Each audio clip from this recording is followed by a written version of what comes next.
Olá, pessoal! Hoje nós estamos aqui em mais um episódio do nosso podcast Pode Isso. Antes de mais nada, se inscreva no nosso canal, comenta, deixa o like para fortalecer o nosso projeto. Hoje o nosso convidado é o Lucas, mais conhecido como Guru Bigode, que ele é professor de beach tênis. Então, por favor, faz uma breve apresentação. Tá, vocês querem que eu conte brevemente minha história? Porque a minha história ela não é tão breve, mas daí vocês podem editar e cortar depois. Eu brinco que parece um pouco novela da Globo. Eu acho que a maioria não vai acreditar no que eu vou falar aqui. Ela tem várias reviravoltas e acho que serve talvez de inspiração aí para quem ouvir. Tanto o lado bom quanto o lado ruim, né? Porque eu acho que nenhuma história ela é linear, né? Então eu comecei no tênis quando eu era moleque. Eu sempre gostei de esporte, né? Minha família sempre me incentivou com os esportes. E no tênis eu cheguei a competir. Daí eu fui número 1 de São Paulo, do estado de São Paulo. Eu treinava 4 horas por dia todos os dias. Eu ia pra escola, daí treinava das 2 às 6. Fim de semana eu viajava para jogar torneio. Daí quando chegou na época do colegial eu tinha 2 opções. Ou tentar a carreira profissional ou ganhar bolsa para fazer faculdade nos Estados Unidos. Só que aqui no Brasil ainda o investimento é muito baixo em esporte, né? Então eu tive muitos colegas que eles tiveram que largar os estudos para tentar a carreira profissional no tênis e não era garantido que ia ter retorno financeiro. Porque no tênis, não sei o quanto a galera conhece o circuito, só os 100 melhores do mundo que costumam ganhar dinheiro. Dos 100 para baixo, a galera paga para jogar. E é muito difícil chegar nos 100 primeiros. Então eu ganhei bolsa para fazer faculdade nos Estados Unidos, que lá eles apoiam bastante o esporte, né? Lá nos Estados Unidos até o Michael Jordan ele teve que fazer faculdade antes de ingressar na NBA. Eles têm muito esse modelo que você precisa ter um diploma para você seguir a carreira esportiva. A gente nunca sabe o dia de amanhã, né? Por melhor que você jogue, se você se machucar amanhã, você tem que ter um plano B. Então não adianta investir tudo no esporte. E não é por acaso que os Estados Unidos, na minha opinião, é a maior potência olímpica, né? Ganha todas as Olimpíadas. Se vocês forem ver o modelo de ensino americano, desde o ensino infantil lá, as escolas públicas, eles dão acesso a todos os esportes para as crianças, tem material, tem equipamento.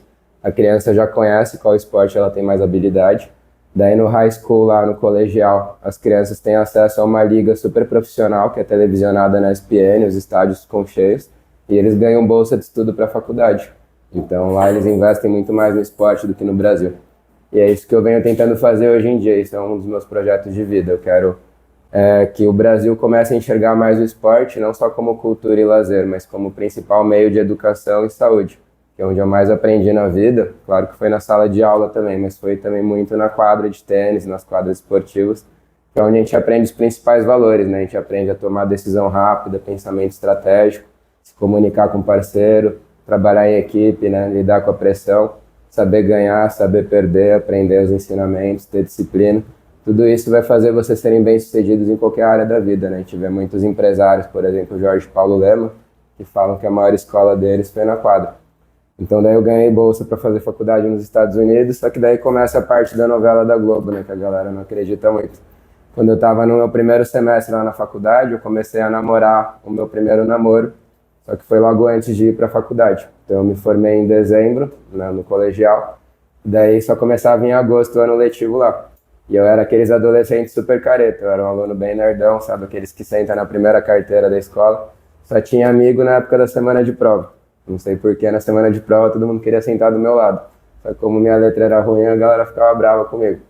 Daí, nesse período que eu tive de dezembro até agosto, que eu tava de férias, entre aspas, já tava com a bolsa garantida, eu resolvi curtir um pouco, né? Menino de 17, 18 anos. Daí um amigo do tênis me apresentou uma menina.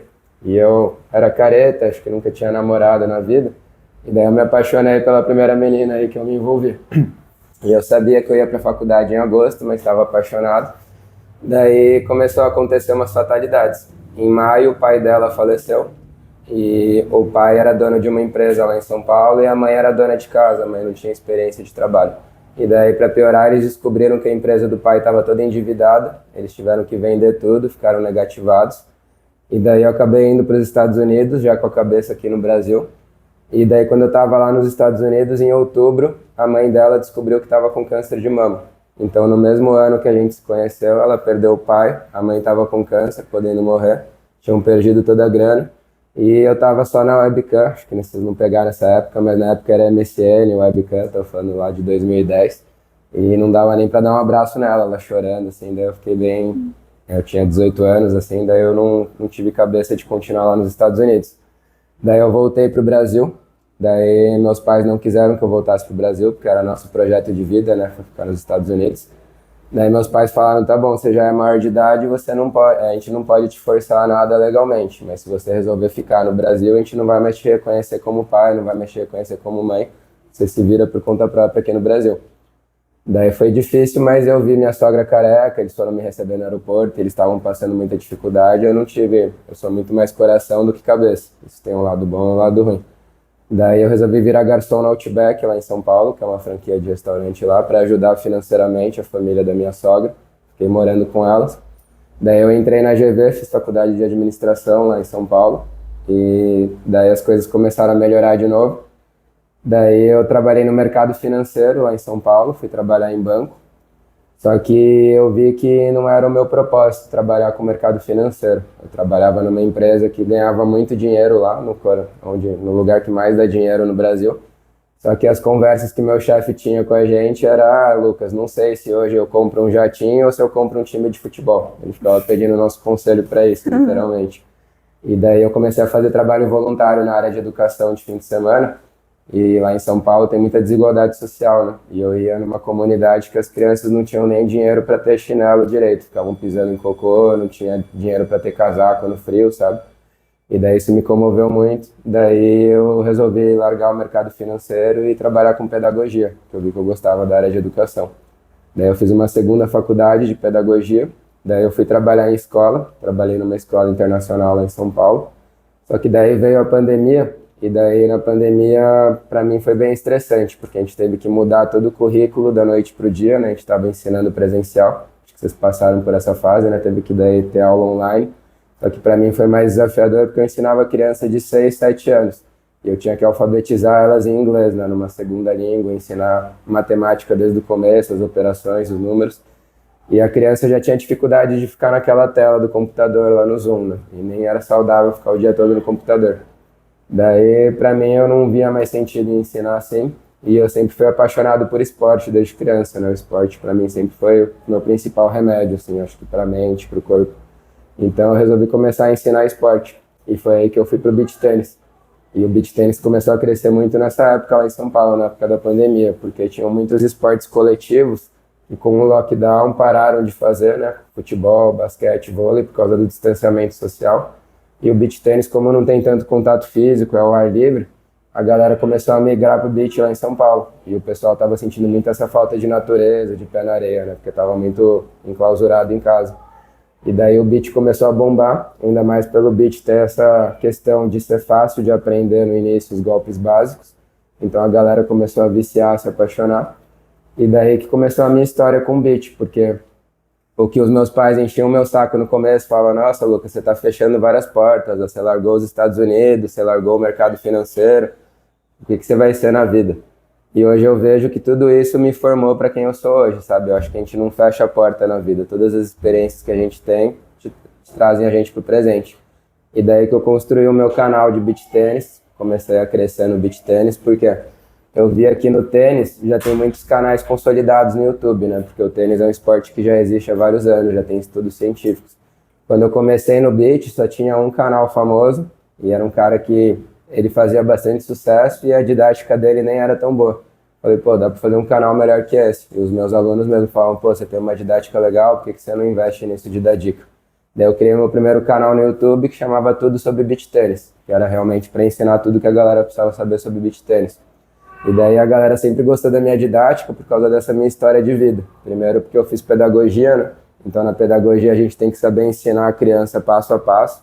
E daí eu transferi esse passo a passo para o beach tênis, que eu acho que é uma matéria mais fácil de ensinar. Depois, por causa do meu histórico no tênis, o tênis se aprende muito sobre biomecânica dos golpes, né? É um esporte mais complexo. E pelo meu histórico em administração. A gente, como professor, como líder, né? Você tem que ter esse perfil também de administrador. E eu, hoje em dia que eu empreendo, né? Eu tenho meus negócios, meus canais, então eu acabo usando tudo que eu aprendi em administração para isso. Então, isso que eu acho interessante, eu gostaria aqui de compartilhar com quem ouvisse aqui o podcast. Eu acho que não importa as escolhas que vocês façam na vida, que eu acho muito cedo vocês terem que tomar uma escolha de carreira com 17, 18 anos, não fiquem se cobrando. Mesmo se vocês tiverem que fazer 2, 3 faculdades, todas elas vão somar para vocês, vão agregar. Então, não achem que a primeira escolha tem que ser a escolha ideal, sabe? Tudo vocês vão aprender com ela. E essa é a minha história mais resumida e desculpa me estender. E voltando um pouco pro passado, como foi a sua infância quando você era pequenininho? Boa pergunta. Eu era uma criança muito tímida. Eu não sei se vocês já repararam que eu sou tímido. Eu até falo assim, mas tipo, eu tenho dificuldade, assim.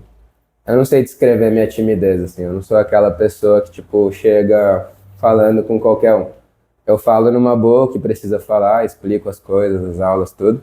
Mas eu sempre fui uma pessoa um pouco fechada. Mas daí eu fui trabalhando isso na minha vida e fui me soltando um pouco mais. Mas pra vocês terem uma ideia de como eu era fechado, tipo, no meu primeiro dia de aula na escola, na primeira série, eu fiz cocô na calça porque eu tinha vergonha de pedir pra ir no banheiro. Então eu era esse tipo de pessoa. Então, mas eu sempre fui uma pessoa muito vidrada em esporte, sabe? Tipo, eu gostava muito, eu lembro de desenho animado e de esporte. Desenho animado, videogame e esporte, eram 3 coisas que eu gostava muito. Então, eu sempre fui muito focado no que eu fiz, assim, eu sempre gostava de dar o meu melhor no que eu fazia. E o meu pai, ele é que me incentivou mais no esporte, né? Meu pai, ele sempre gostou de esporte. E acho que meu pai ele foi um tenista frustrado, sabe? Aquela pessoa que aprendeu tarde o tênis, ele queria ter aprendido mais cedo, daí ele veio com esse sonho pra mim. Então ele que me colocou desde cedo no tênis e me incentivou bastante, viajava comigo pros torneios, tudo. Mas a minha infância foi um pouco diferente da infância comum, porque o tênis ele é um esporte muito solitário também, né? Mais solitário do que o beach tênis. O tênis muitas vezes é individual, é só você contra outra pessoa. E a gente fica treinando muito sozinho também. Então, e também é um esporte que você tem que abrir mão de muita coisa, né? Então, enquanto todos os meus amigos ficavam indo em festa, ficavam bebendo, paquerando, tudo, eu ficava em casa. Então, isso até contribuiu para eu ser mais tímido também. Mas também me ajudou a me formar nesse perfil mais disciplinado e acho que essa foi a minha infância. O lado bom é que eu conheci muitos lugares, né? Viajei bastante, conheci muitos clubes. Joguei torneio tipo na Argentina, no Equador, no Peru, no Chile. Então, a América do Sul toda eu circulei, né? Depois eu fui para os Estados Unidos fazer a faculdade. Então, o tênis também me abriu muitas portas bacanas. Conheci muitas pessoas legais também. Caramba! E como era na época de escola? Ensino fundamental? Como você tem alguma lembrança? Tenho. Então, eu era esse aluno nerd que eu brinquei, né? Que eu gostava de sentar na primeira carteira. Eu acho que eu sempre tive essa pegada meio competitiva, né? Isso o esporte me ensinou. Então, eu não gostava de ficar para trás na escola, assim. Eu gostava de dar o meu melhor também.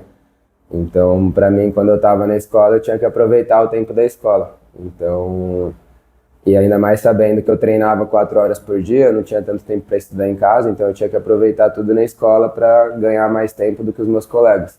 Então eu era aquele que sentava na primeira carteira e a galera brincava que eu anotava até a baba do professor. Eu ficava o tempo inteiro escrevendo o que o professor falava, porque para eu me concentrar melhor eu gostava de anotar.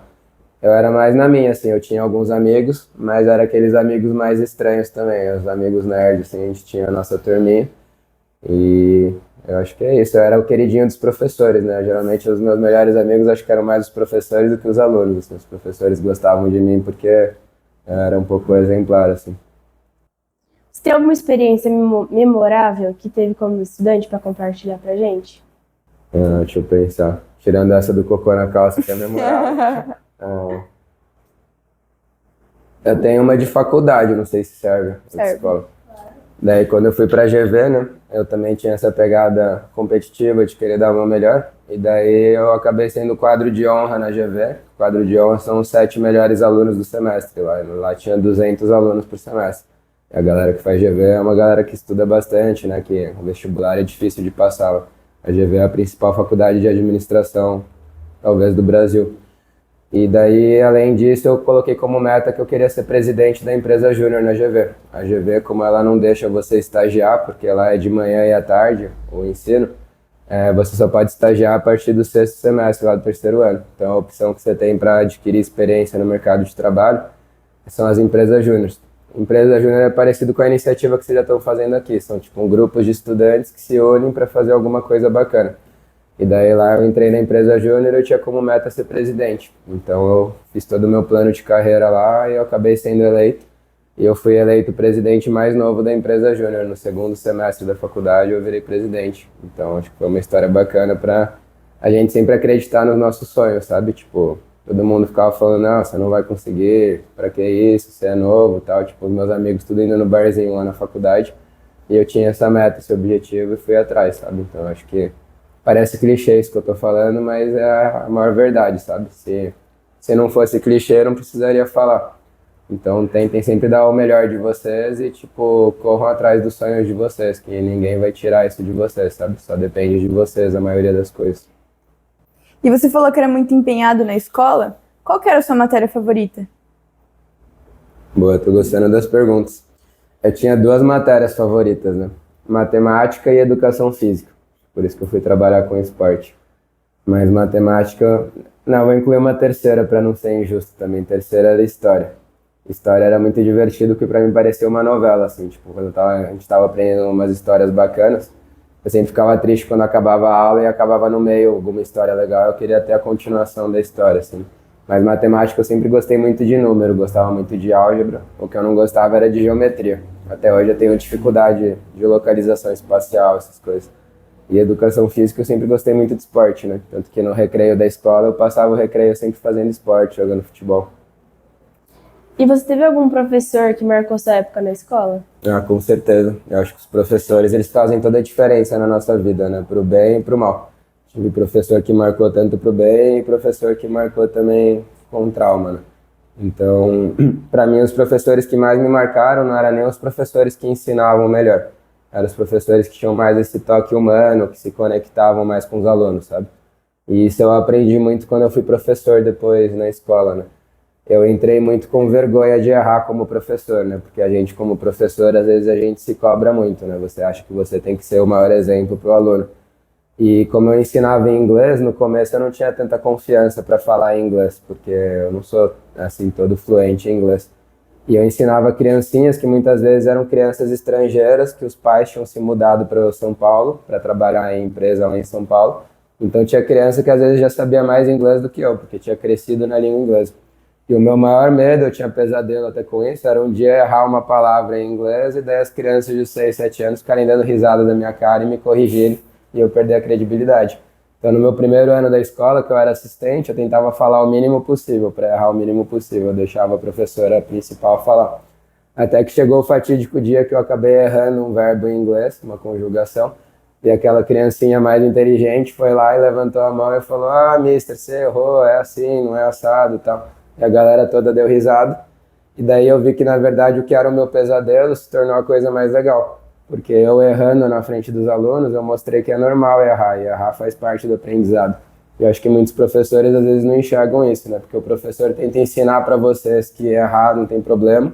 Só que o professor não passa esse exemplo. O professor, ele não pode errar. O professor, ele se cobra muito. A partir do momento que a gente mostra para vocês que a gente é ser humano, que a gente comete vários erros.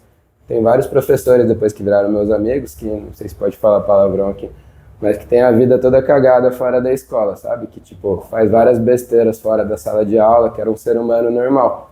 E a gente é tudo ser humano, sabe? Claro que o professor, ele tem mais conhecimento naquela matéria que ele está ensinando.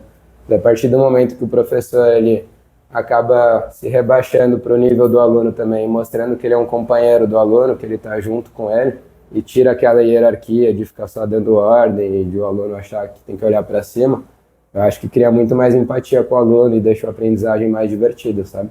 Então no beach tennis eu tento ser também esse professor que pega no pé do aluno, mas de um jeito divertido, para o aluno ser nosso amigo também. Então esses são os professores que mais me marcaram, esses professores mais gente boa, sabe? E o que inspirou a seguir na carreira do beach tennis? Teve algum momento que fez você, tipo, ter certeza dessa decisão? Teve aquela parte que eu falei que eu comecei a ensinar online, né, na pandemia, e começou a ser meio traumático, porque eu mesmo ficava com dó das crianças na frente da tela, no computador, e tinha umas crianças bem espertinhas que acho que no segundo dia de aula já aprenderam a fechar a câmera, fechar o microfone, então eu nem sabia se eu estava dando aula para elas ou não. Mas era pior ainda quando a câmera estava aberta e a criança saía correndo, e daí deixava lá eu falando só com a parede. Ou quando a mãe ficava lá se intrometendo, e daí tem umas mães que às vezes não entendem direito como funciona o dia a dia na escola, né? Só quem tá no dia a dia da escola sabe como funciona.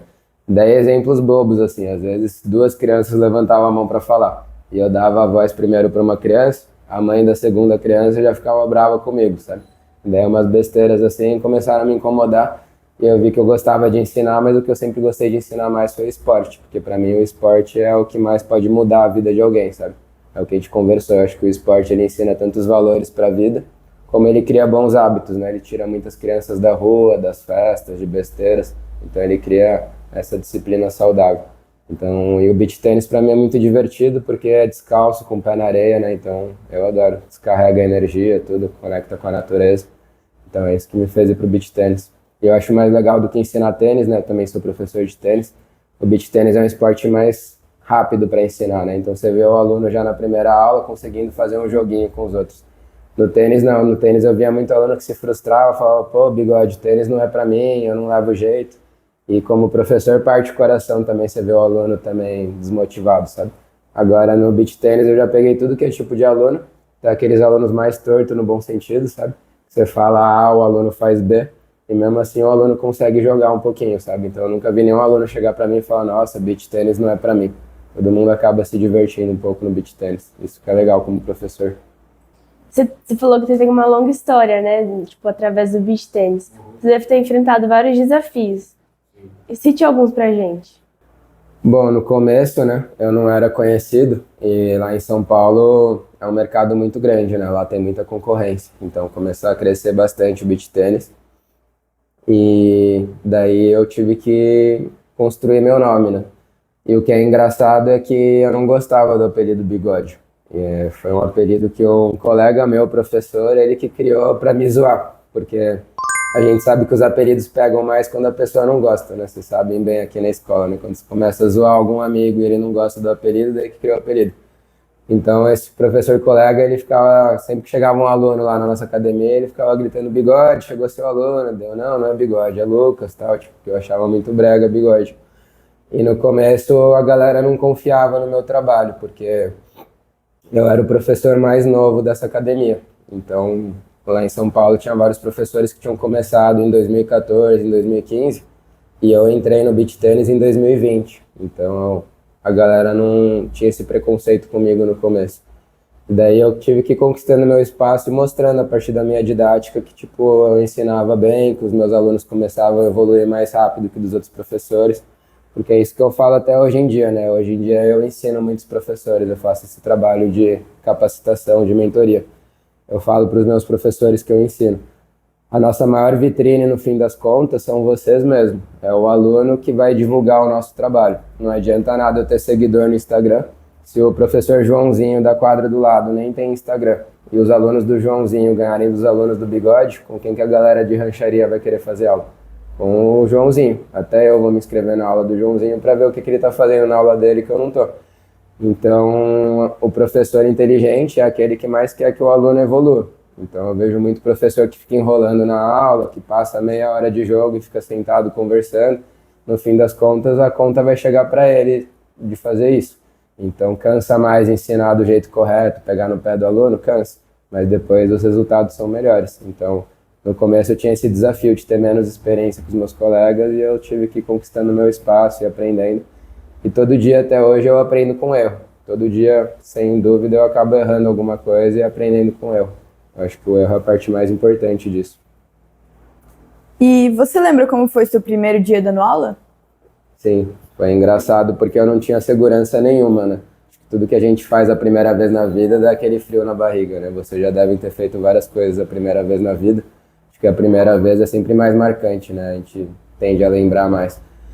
Só que como professor tem aquilo, né? A gente se cobra mais porque tem essa imagem social que o professor tem que dominar mais e ele tem que saber das coisas. Então eu mesmo morrendo de medo, né, com dor de barriga, eu não podia demonstrar isso para os alunos. Até porque os próprios alunos não sabiam que era meu primeiro dia de aula, né? Porque se eu falar que é meu primeiro dia de aula, talvez a maioria dos alunos não vão querer fazer aula comigo. E mais engraçado ainda que foi na inauguração da academia. Então a própria academia não tinha bola para eu dar aula, acabou atrasando as bolas. Então além de já ter sido difícil, né, eu dar a primeira aula da vida, né, porque eu não tinha experiência, eu tive que dar a primeira aula com uma bola que eu tinha na minha raqueteira, e daí eu fiquei enrolando o aluno, vocês veem que eu gosto de conversar. Então eu dei meia hora de aula teórica no começo, explicando como que funcionavam os golpes sem ele nem bater na bola, e tipo, sem ele saber que a bola não tinha chegado. Daí a bola chegou no meio da aula, daí a gente começou a parte prática. Mas foi bem legal, porque até hoje esse meu primeiro aluno, ele virou um dos meus melhores amigos. E depois de um tempo eu contei pra ele que ele foi meu primeiro aluno, que daí ele deu risada, tudo. E foi bem legal, nunca vou esquecer. E você tem alguma história inspiradora ou engraçada como professor? Eu tenho algumas. Que tenho mais. Engraçada tem várias, mas eu não vou lembrar de cabeça agora, né? São coisas que acontecem pontuais, assim, às vezes alguma piada que acontece, alguma bolada que acontece na aula. Mas inspiradora, acho que são as que mais me marcam, assim. Acho que essa carreira que a gente escolheu, né? Acho que quem é professor talvez compartilhe isso comigo. Eu não conheço talvez nenhum professor que escolheu ser professor na vida para ficar rico, para ganhar dinheiro. Se a pessoa escolheu, acho que ela não estava bem orientada, porque aqui no Brasil, infelizmente, é uma carreira muito desvalorizada. Para quem não sabe, no Japão, que é um país bem mais desenvolvido que no Brasil, eles tratam o professor como um mestre. A única pessoa que a galera tem que se curvar lá no Japão é o professor. E aqui no Brasil a gente vê tanto exemplo negativo, né? Tem escola pública por aí que a aluna atira no professor, que não dão nenhum valor pro professor, sabe? E naquela época que eu fazia pedagogia, que eu estava trabalhando direto em sala de aula, todo dia no fim da aula, alguma colega minha, alguma professora saía chorando depois que os alunos iam embora. Então é muita carga, é muita pressão ser professor, né? Mas eu acho que o que mais inspira a gente como professor e nos dá motivação no dia a dia é ver o crescimento de vocês, sabe? Isso pode parecer clichê, mas pra mim não é, sabe? Então, pra mim, as histórias mais inspiradoras pode parecer simples, mas é quando um aluno, por exemplo, ele não tinha confiança, ele nunca tinha feito nenhum esporte na vida, e acho que o beach tênis é muito legal por causa disso, porque é muito inclusivo. E daí o aluno fala, nossa, Bigode, eu sei fazer esporte, sabe? Tipo, porque tem muito aluno que foi sedentário a vida toda, achava que nunca ia fazer esporte na vida e acaba se encontrando no beach tênis. Vocês devem conhecer alguém em rancharia, assim, que, tipo, não tinha condições de saúde físicas muito boas e o beach tênis muda a vida da pessoa, começa a dar mais saúde para a pessoa. Então essa é uma história de inspiração, já recebi vários casos assim. E uma outra história de inspiração é aquele aluno que estava com dificuldade de aprender algum golpe. Daí eu venho, por exemplo, dar uma clínica igual eu dou aqui e eu gosto, por exemplo, de ensinar o efeito spin pra galera, que é um efeito mais avançado.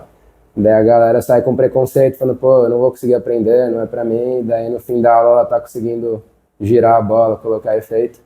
E daí só de você ver a cara de orgulho da pessoa, como ela tá confiante, isso motiva a gente, sabe? Tipo, você saber que você conseguiu fazer parte da história da pessoa e marcou ela.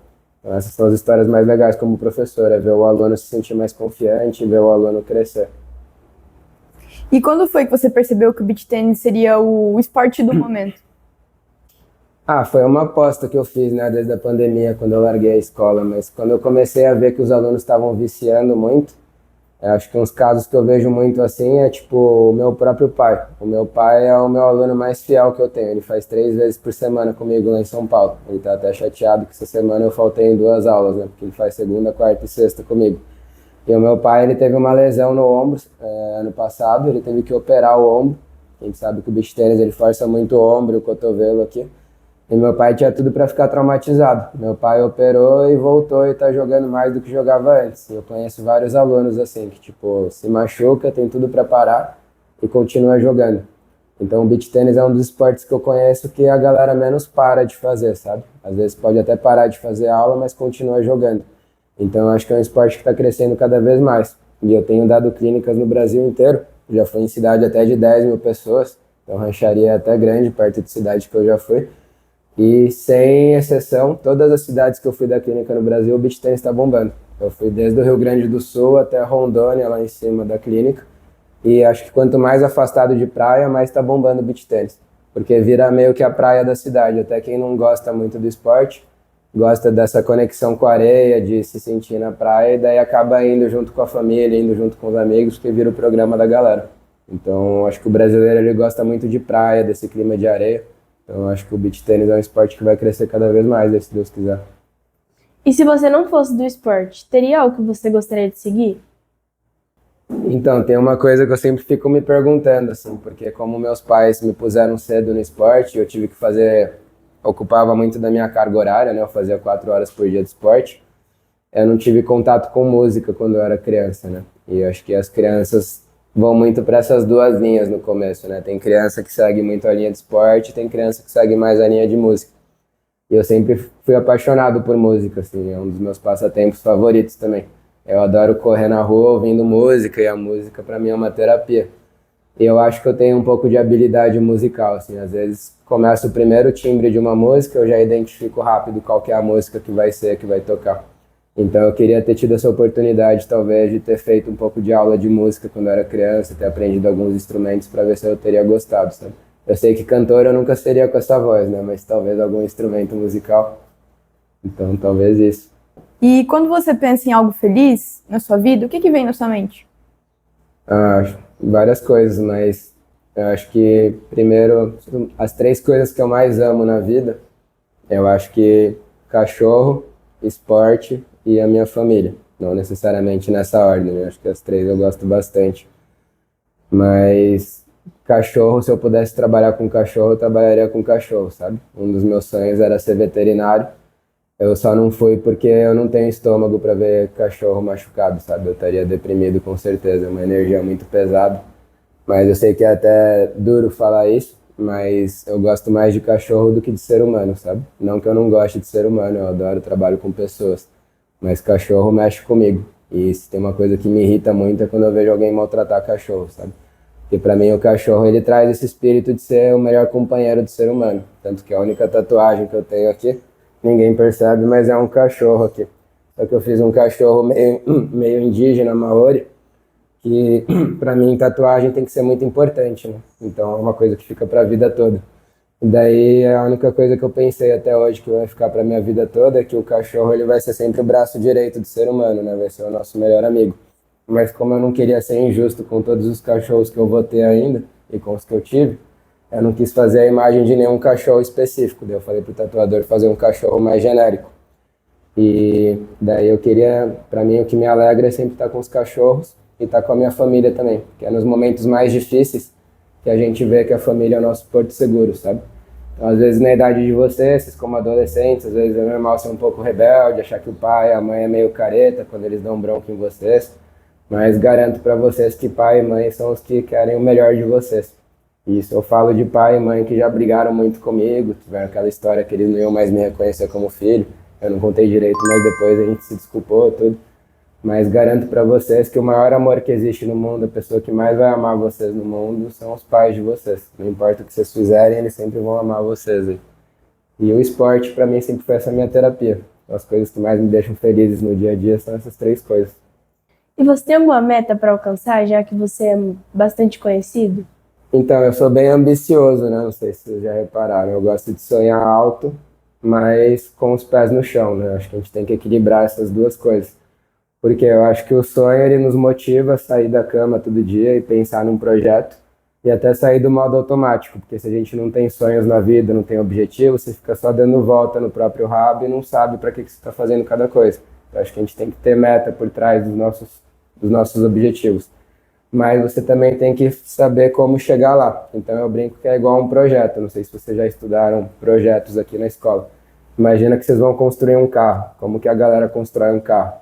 Primeiro eles pensam em qual que é o modelo que eles querem construir, eles já desenham o carro final e depois eles vão para trás para ver quais são todas as etapas que precisam construir até chegar no modelo final. Então eu tenho alguns sonhos maiores, né?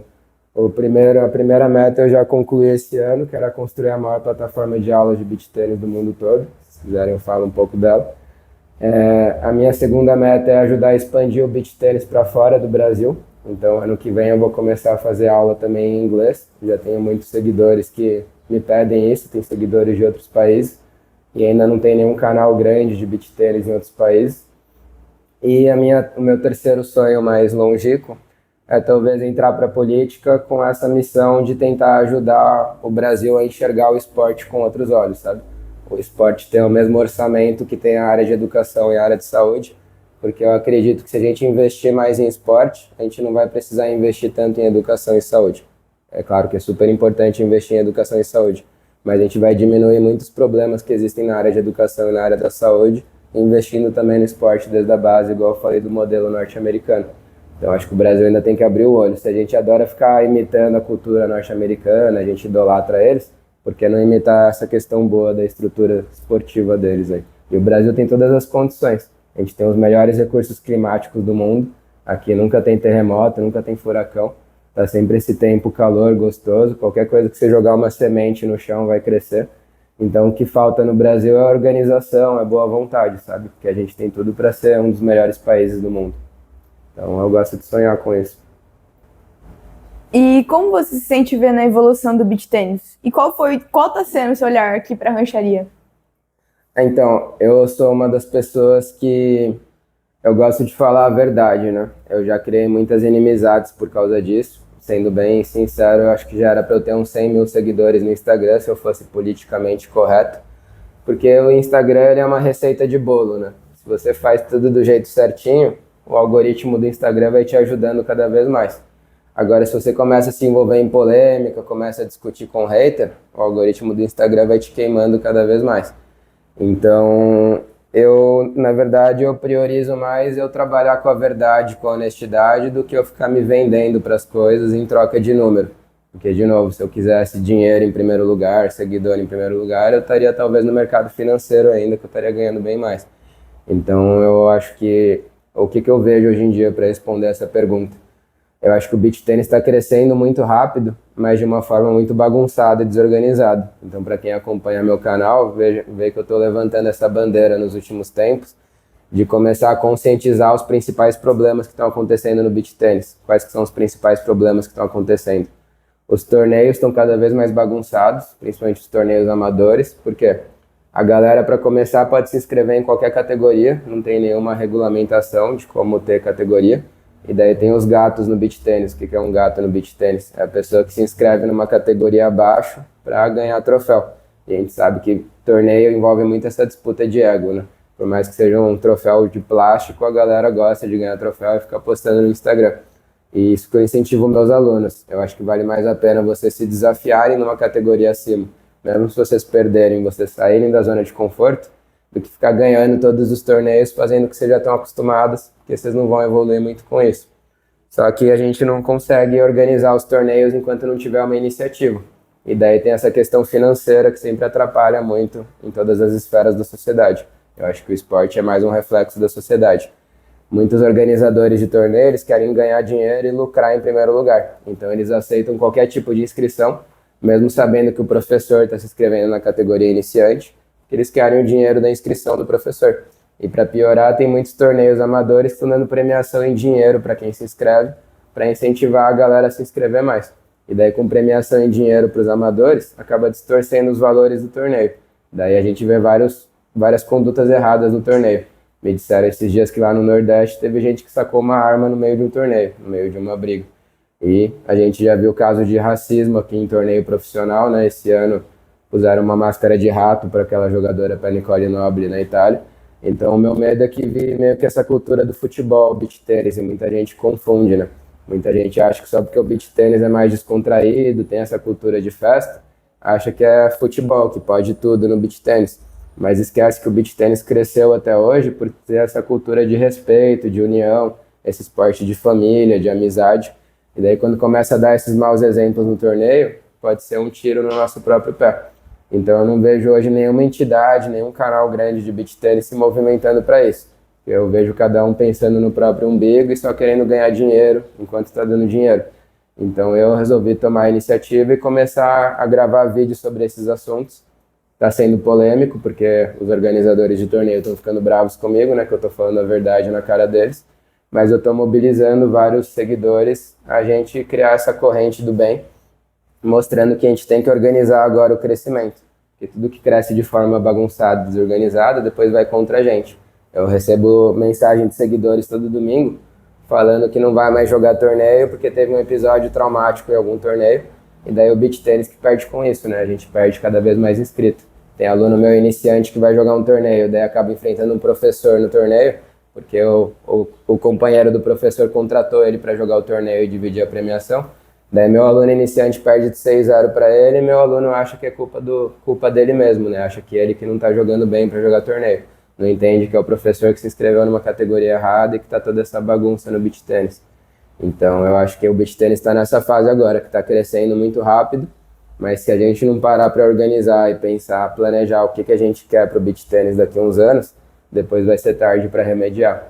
E respondendo sobre rancharia, eu gostei bastante de conhecer a cidade até agora. Eu gosto muito de cidade do interior, porque eu sou tímido, né? Então eu gosto desse clima do interior que todo mundo se conhece, todo mundo se acolhe. Então eu gosto bastante porque aqui eu me sinto mais especial, assim, o pessoal, todo mundo me trata bem. Acho que lá em São Paulo tá todo mundo sempre na correria, é uma cidade bem doida lá. Eu gosto também de São Paulo porque tem muita coisa boa para fazer lá também. Mas a Rancharia eu gosto desse clima descontraído e eu me sinto sempre mais corredor nessas cidades que eu vou, porque eu corro 5 quilômetros por dia. E nessas cidades que eu vou, dá pra quase atravessar a cidade toda correndo. Aí eu falo, caramba, eu consegui correr bem hoje. E a galera é bem gente boa. A arena que eu tô dando clínica lá é uma ótima estrutura. A Arena Pelissari, né? São quadras bem gostosas de jogar. Todos os alunos que eu dei aula me trataram super bem. Eu acho que a galera tá muito dedicada aqui no beach tênis. E isso é o que eu mais dou valor numa aula, sabe? Eu prefiro bem mais ter um aluno dedicado do que um aluno talentoso. Porque eu acho que a dedicação vai sempre superar o talento. Então eu vi ontem aluno dando peixinho na clínica, se jogando na areia. Isso me motiva mais ainda a ficar dando aula até 10h30 da noite. E ontem a gente deu aula até na chuva, então foi bem divertido. E como você faz para divulgar o seu trabalho? Eu tenho alguns canais, né? Eu comecei no YouTube, no Tudo Sobre Beach Tênis. Daí eu não contei o que aconteceu, né?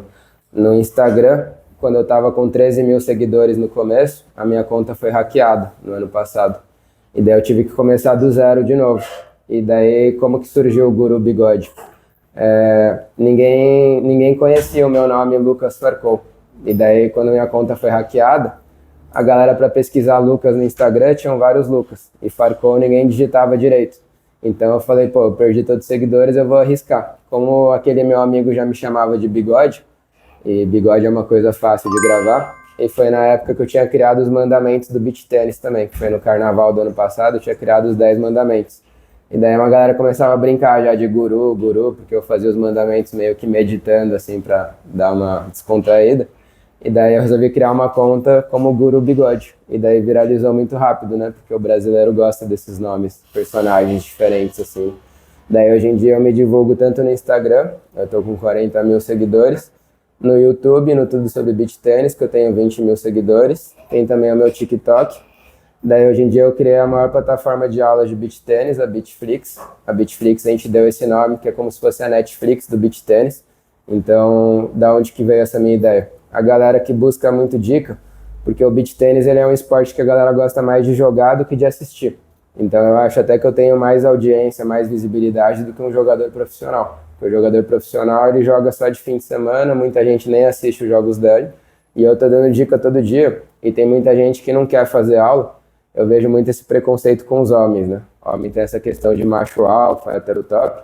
Ele não quer mostrar para os amigos que ele faz aula de beach tênis.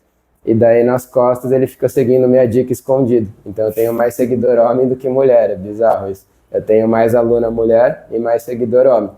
E daí as minhas dicas ajudam muita gente que não faz aula, ou gente que até faz aula, mas como o beach tênis ele ainda é novo, tem muito professor que ainda não é tão capacitado, né? Então às vezes o professor me segue para pegar dicas para aula, ou o próprio aluno do professor me segue também para ajudar nas aulas dele. Então eu brinco que eu faço meio EAD. E como eu tenho muito seguidor assim, eu via que muitos seguidores tinham dificuldade de achar a dica que eles queriam. E como eu passo dica todos os dias, às vezes, sei lá, você tá com um problema no saque, você quer melhorar o saque. A pessoa tinha que entrar no meu Instagram e ir caçando no feed até achar uma dica de saque. Daí eu criei a Beachflix para ser como se fosse a Netflix. Como que funciona a Netflix? Você tá na sexta-noite em casa, você quer ver um filme de comédia, você não precisa ficar fuçando, você já vai na categoria de comédia e você já encontra tudo que você quer de comédia. A Beachflix a gente tem 31 categorias diferentes, então ela é bem completa.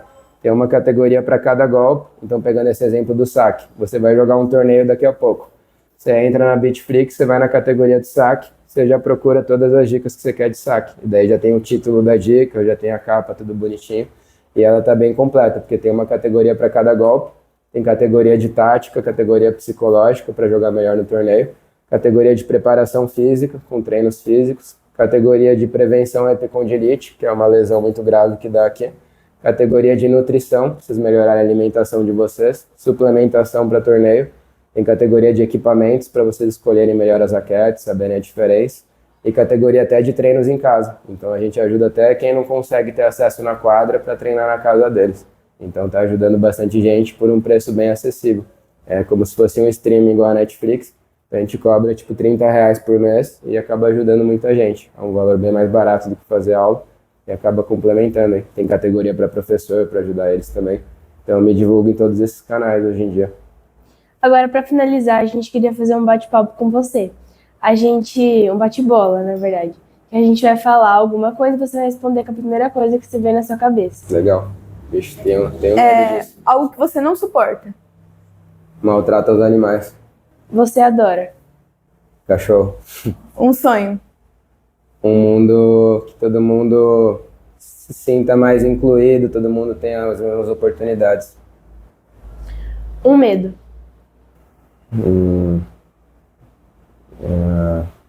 Ixi, era pra ser a primeira coisa de cabeça, né?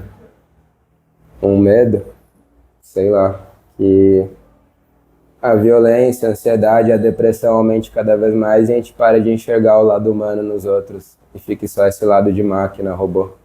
Uma pessoa que você admira. Meu pai e minha mãe. Um lugar. Quadra de beach tennis, Uma cor. verde, não precisa nem falar o time que eu torço.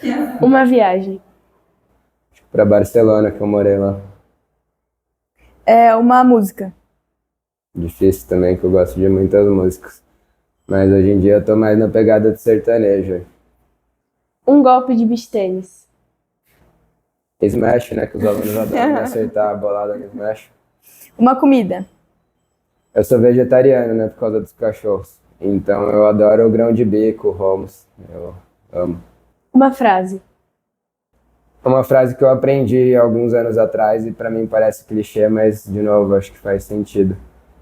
Eu acho que tudo que a gente faz com amor, o amor é um recurso infinito, né? E é o que a gente sempre tem.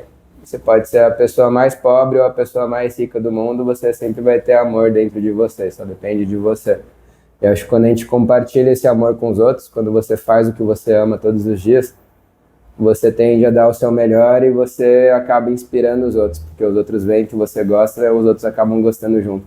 E eu acho que os sonhos, quando a gente faz junto com as outras pessoas, os sonhos crescem juntos, se tornam maiores, assim como o medo. Quando a gente compartilha o medo, compartilha a vulnerabilidade com os outros, também os medos acabam ficando menores. Então tentem compartilhar mais com os outros, que é o que vocês estão fazendo aqui no podcast, né? Isso de unir pessoas e compartilhar. Eu acho que é o mais importante no mundo hoje em dia, que está cada vez a galera mais individual. Eu acho que a gente tem que se unir mais. A gente gostaria que você desse um recado para o público que está assistindo. O público são os jovens mais, né? Isso. Eu vou dar aqueles recados de tiozão do pavê, tá? Me controlei com as piadas aqui, mas com esse meu bigode aí, vocês dão pra ver que eu sou um tiozão do pavê também. Era o recado que eu mais odiava escutar dos meus tios do pavê quando eu era criança e hoje em dia faz todo sentido, então eu espero que faça mais sentido pra vocês o quanto antes. Aproveitem a adolescência de vocês, porque passa rápido. Eu daria tudo pra ter a idade de vocês hoje em dia. Tem muita gente que reclama, fala, nossa, 15 anos, que chato, primeiro colegial, esses professores, essas aulas. Eu sei que a escola nem sempre vai ser mil maravilhas, se bem que essa escola é maravilhosa. Mas o tempo passa muito rápido, e o tempo é o recurso mais escasso. O tempo é a única coisa que não volta atrás. Então parece clichê, mas não sei se vocês já ouviram falar na palavra presente. Presente é o único presente que a gente sempre vai ter na vida. Então aproveitem cada instante do presente. Escolham o que vocês quiserem, sigam o coração de vocês. Claro, escutem os pais, escutem os professores, mas no fim das contas vocês que são dono da vida de vocês. Eu acho que cada um tem o livre-arbítrio para escolher o que quiser na vida, mas daí arque com as consequências, com as responsabilidades. Mas escolham com o coração sempre, sabe? Tipo, o coração vem antes do que a mente. E é fácil escutar o coração. O coração é sempre aquela primeira coisa que vem na cabeça. Se você tiver que ficar pensando mais, já não é o coração. O coração é o que está dentro de você, o que é natural. Porque garanto que o que vocês fizerem com o coração vai dar certo. Pode ter várias dificuldades no caminho, mas quando a gente ama o que a gente faz, eu sou a prova viva disso. Para quem ouviu minha história no começo, teve várias reviravoltas, mas eu sempre segui meu coração e até hoje eu estou seguindo. Eu quebro a cara várias vezes, não é fácil. Quando a gente ama muito, a gente sofre mais também. Mas sigam o coração de vocês, que é o que eu falei. O amor é o que mais conta no mundo. E façam tudo com a presença, sabe? Não fiquem distraídos. Estejam 100% em tudo que vocês fizerem na vida. Deem o melhor de vocês. E garanto que vocês vão aproveitar a vida ao máximo. Eu já fiz trabalho voluntário em hospital, só para acabar. E o que mais me motivava quando eu fazia trabalho voluntário em hospital era ver aquelas pessoas que estavam no leito de morte, sabe?